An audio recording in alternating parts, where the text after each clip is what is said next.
Hello my loves, it's Haley Reese, and for today's video we are going to be diving headfirst into another paranormal experience that I have had within my lifetime. I'll be honest with you guys, when I first thought about making these paranormal story times and paranormal videos, I was really nervous about it because I didn't know how you guys were going to respond and whether or not you guys were going to enjoy these types of videos. But it turns out that you guys are just like me and you are so interested in the other side and the paranormal world and all that can happen when the two worlds collide, and I am so excited to continue making these videos for you guys. Honestly, I love making them, so thank you guys so much for watching. You guys have been enjoying these videos so much that I am actually in the works of doing an interview with a real-time paranormal investigator, and also looking into staying in some haunted places and doing vlog style videos in there, seeing if any experiences happen live on camera with you guys coming along.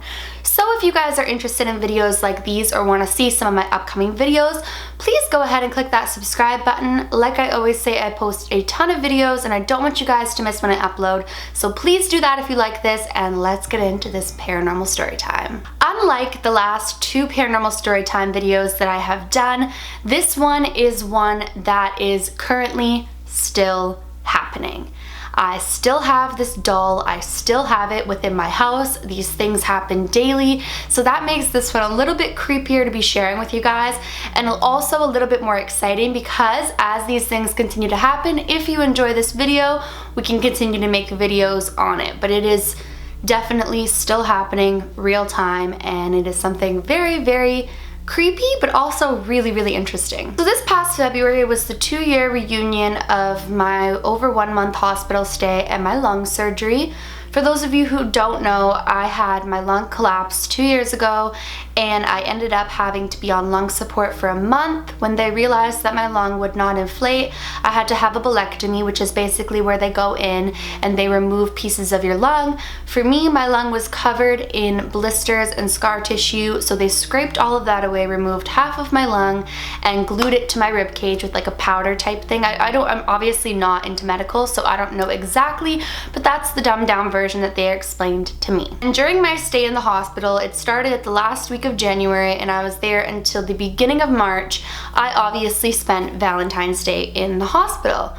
So my boyfriend came to visit me, and he, oh my goodness guys, he was so sweet. He brought me flowers, chocolates, candies, stuffed animals, sushi. He brought fake little candles, I'll insert a picture right here, to do like this little sushi dinner in the hospital without a real candle, because obviously that's a fire hazard, I might get in trouble for that. And it was just so absolutely sweet and romantic and made that hospital stay a billion times better. I felt so loved and valued, and it was just such a ring of hope for me in that really dark, scary time. And one of the gifts that he gave to me was this beautiful stuffed animal who I have named Red. And I think most girls always dream of getting like a big cuddly stuffed animal on Valentine's Day, so when he came in with Red as one of my gifts, I was just like over the moon. I love the color red. I love that he has a little kiss on his face. He's just absolutely adorable, and I loved him from the minute that he was given to me. Now I know I've been saying doll and the title says doll, but it doesn't really sound scary like my haunted stuffed bear or stuffed dog, so we're gonna go with doll for the purpose of this story. But this is Red. And I had gotten Red, like I said, on Valentine's Day, which was already like half of a month's stay. I'd been there like 2-3 weeks already, and I had been, you know, kind of like, like dragging through it. The way that my room was set up was I had a semi-private room, so I had a curtain between. I had an old elderly woman staying next to me who had cancer in her lungs and pneumonia as well. Obviously I was on a respiratory floor. She was not on lung support, but she had pneumonia, so they were draining. She had a tube in her lung too, and they were draining out like the fluids and liquids that were building up within her lung. And then on my side, I had my bed, I was next to the bathroom, and I had a really nice like vanity area dresser. It was actually quite nice. I don't have any pictures of it, but it was quite nice. And so I set Red up on the vanity, which was like a shelf, a mirror, and then it was like built-in dresser around it, if that makes any sense to you guys. So I had him sitting up there because he took up a lot of space, and I already could only sleep on this side because my left side had a tube in it and I was on lung support, so I couldn't sleep on that side because of the tube. So Red took up a lot of space in the bed, long story short, and I had him over there. Nothing strange happened at all when I had first gotten Red. He just made me really happy every time I looked at him, and I loved him so much. Fast forward to the day before my surgery. So that night I was really nervous, and I was searching the type of surgery and the risks that came with it. And right before bed I was on during the day they had me on 2 Percocets every 4 hours and Dilaudid every hour. So I was always kind of pretty drugged up. I mean, I had a 23 centimeter round tube in my side, so I was always in a lot of pain. And on top of that, when your lung collapses, you have like severe pain and pressure in your back and chest area. So I was always pretty drugged up. But this night I asked for like more painkillers because I was stressing out and I was hurting more. And so they put me on a bunch of painkillers and it was time for me to go to sleep, and I fell asleep just like any other night. But during the night I woke up to a little girl in my hospital room in a hospital gown. She had to have been, it gives me like this weird feeling when I talk about her. She had to have been about 6 years old. She had medium length hair. It was not brown and it wasn't blonde. It was kind of like a dirty blonde, but more on the brownish side. And she was staring at Red, and I said, "Hi." Obviously I was a little bit shocked because I didn't know this little girl. She looked like she had wandered like straight out of her hospital bed into my room, and she was admiring my stuffed dog. So I said hi to her, and she said hi back, and she seemed very sweet. She gave me a little smile and she said, "I really like him." And I said, "Me too." And she smiled and walked out of the room, and I went back to sleep. In the morning when I remembered this, I was like, okay, like I probably was so drugged up on my painkillers and I was either hallucinating or I was sleeping. But I thought about asking my nurse about this little girl. So when my nurse came in to take my morning vitals, I said to her, you know, last night a little girl came into my room in her hospital gown and was looking at my stuffed bear. And the nurse looked at me and laughed and said, "No, sweetheart, you're on an adult respiratory floor. Like there would be no little girl wandering around here." So I looked at her and I kind of just thought to myself, okay, like I guess I was hallucinating like I thought on my medication. That, or I was definitely dreaming and I thought that it was real, and I didn't think much of it and just disregarded it. I had my surgery that day. I was in the hospital for about another week or so, and then I was back in my home. So when I ended up back in my home, I brought all of my things from the hospital with me. A bunch of people had given me like flowers and, you know, get well cards and candy and stuffed animals, and I had so much stuff to bring home with me. And the first thing I wanted to do was set Red up in my room because I loved him so much. It was such a nice gift. You know, you get something from your boyfriend, you're all giddy, you want to look at it. So I set him up really nicely in my room. And I hadn't been sleeping well at all following my surgery because they didn't, that's actually a whole story time in itself, but the nurse didn't stitch me, and I had this like gaping hole in my side that was constantly like leaking fluids anytime I coughed. I ended up getting an infection and pneumonia, and it was awful, so I wasn't sleeping well. And in the middle of the night, the first night, I woke up and Red was on the complete opposite side of the room. And I thought to myself, that is so weird. So my boyfriend had been sleeping there as well, and I woke him up and said, "Did you move the stuffed dog?" And he looked at me like I was crazy and was like, "Why would I move the stuffed dog?" And I said, "Because I set him right there by the fireplace, and now he is over there by my makeup vanity." And he just kind of looked at me and went back to sleep, didn't think much of it, and so I was like, okay, whatever. And I went back to sleep. In the morning when I woke up, my stuffed dog was back where I had left it. So I'm like, okay, am I dreaming this? Like, did I dream that he was moved and he really wasn't? So I asked my boyfriend, "Did I wake you up last night and ask you about the stuffed dog?" And he's like, "Yeah, you asked me why it was moved over by the vanity, and I just went back to sleep." So I'm like, okay, I'm not crazy, but now he's back where he was when I went to bed that night. And I was like, that is so weird. But mind you, I am still on a Percocets at this point, so I'm thinking, okay, like, are these creating hallucinations? I don't know. But a little disclaimer, guys, that I will add here is I didn't feel high ever from the Percocets. I never felt high because my doctor explained to me, when your body is in pain, you have pain receptors that are sending out signals saying you're in pain. And when you take a strong painkiller or any painkiller, Tylenol, Advil, anything, it goes towards the pain receptors and signals itself to where the pain is. So if you are taking something like a Percocet and you are actually in pain, it will go to the pain and not to your head. It's when people get addicted and start to take them when they're not in pain that they start to get high. So I was wondering, you know, are these Percocets making me hallucinate? Like, I don't feel high when I take them, and it didn't really seem to make sense to me. It wasn't until my bear, dog, doll, whatever, started moving every night that we started to get a little bit weirded out. So we decided, my boyfriend and I, we thought that we were playing tricks on each other. So we put the bear in one spot in the room and we outlined it with a bunch of objects. So I think I put like a mascara, a makeup palette, a shoe, like just like a bunch of random things like surrounding it. So we knew exactly where the bear was. And when we woke up in the morning, the bear was outside of our little circle that we'd made and was like directly next to it.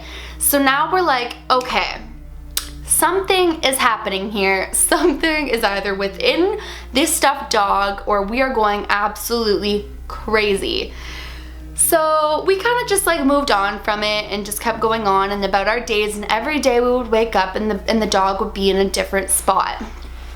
Now, about, I would say maybe 3 weeks post my operation and being home, I had a dream.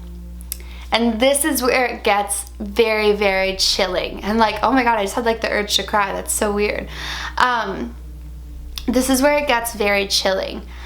I had a dream and guys, this is so weird. Like I don't know why, but I just feel so overwhelmed right now and like emotional. Maybe it's because he's sitting right next to me and like the energy, I don't know. Anyways, I had a dream and I was back in the hospital in my dream. And I get up from my bed and everyone around me is asleep. So the woman next to me is asleep. When I walk out in the hallway, this person sitting in a chair is asleep. It's like a ghost town in the hospital. And it's like I know where I'm going in the dream. So I'm walking up and I pass the nurse's station on the right. And I continue to walk and I get into an elevator. The door literally just opened for me like when I turn and I get into the elevator. And I remember this dream like it was like yesterday. It's so weird talking about it. And I go down to the children's floor. And I get off the elevator and I make a left, and I remember this so precisely, and 3 doors down I walk into a room and I hear a little girl laughing. And I pull open the curtain, and the little girl that I saw in my hospital room that I was convinced was either a dream or a hallucination is sitting there in the hospital bed with my stuffed dog Red next to her. And I look at her and she looks up at me with the sweetest smile.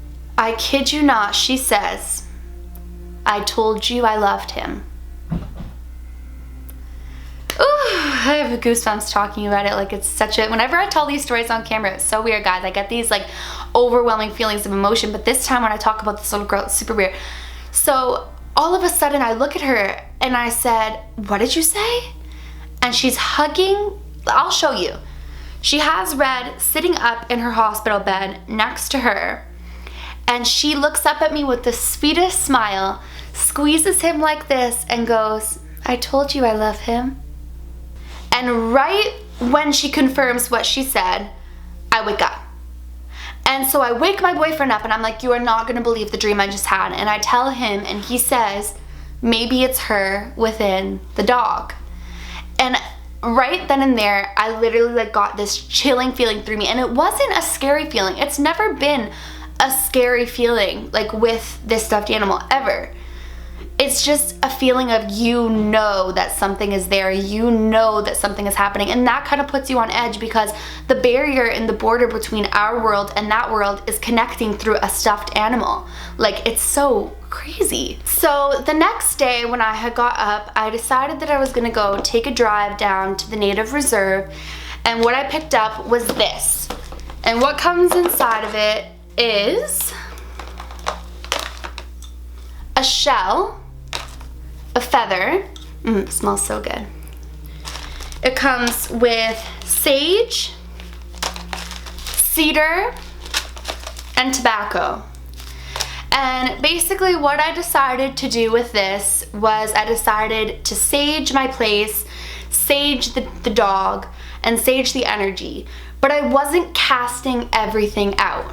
All I was saying was, you know, anything not of God's light and love needs to leave, etc., etc. And I said this really nice chant, and I went and I just cleansed the energy in the house. And so I figured, you know, if there's anything negative that's within this stuffed dog or anything negative in the house in general, it will up and leave. That night, I had Red in his same normal spot next to the fireplace in my room, and I was waiting to see what was gonna happen. And in the morning, sure enough, he had moved from one side of the fireplace to the other. And that was when I knew that this wasn't necessarily something negative, because I had just saged and I didn't have that bad feeling, but that something was definitely there. To this day, I have now moved places and I don't really have like a space within my bedroom for Red. So I keep him in my closet. I have like a nice walk-in closet sitting in there, and he hasn't moved. Not in a while. Maybe that's because there's really nowhere to move in there. Like, I have a shoe rack, I have my closet, it's pretty stuffed in there. So he doesn't really move besides like falling over here and there, and that I can't really blame on anything because, you know, I could have bumped him, I don't know. But I definitely still feel that there is a presence surrounding him, and I truly believe that it could be that little girl that I saw within my hospital room. Whether or not I truly saw her is up to you guys to believe, because like I said, I was on painkillers, I was in a hospital, I was very sick. But for me to have that dream and for Red to be moving more often than not was just interesting to me. I should add to the story that it was only like the 3 weeks post being home after my surgery that he was moving. That scared the shit out of me. It was only like the 3 weeks post coming home from my surgery that he was moving every night, and then it would become like the odd time here and there. But it was enough to know, and it was such a drastic movement to know that either one of us was messing with each other, which we weren't because he was just as in shock as I was, or that something was there. Let me know in the comments what you guys think. Do you think it's coincidental that he's moving and that I dreamt of this little girl after I had completely disregarded it too? I wasn't thinking of the little girl when he was moving. It was just that had happened the night before my surgery, and then I played it off as like, ugh, must be just like my imagination, my mind playing tricks on me or something. Let me know in the comments below what you guys think about this story, and what you think about my stuffed dog, doll, bear, whatever. I don't even know what I call him anymore. I call him a bunch of things, but I still love him nonetheless. He doesn't scare me. He's still a really, really nice gift that I received, and also reminds me of a very tough time that I went through. It's just, he does some interesting things ever since I left that hospital. That's for sure. If you guys enjoyed this paranormal story time and want to see some more from me, or just want to see some more of my videos in general, please go ahead and click that subscribe button. I post a ton of videos. You don't want to miss when I upload. And if you enjoyed it, please give this video a big thumbs up.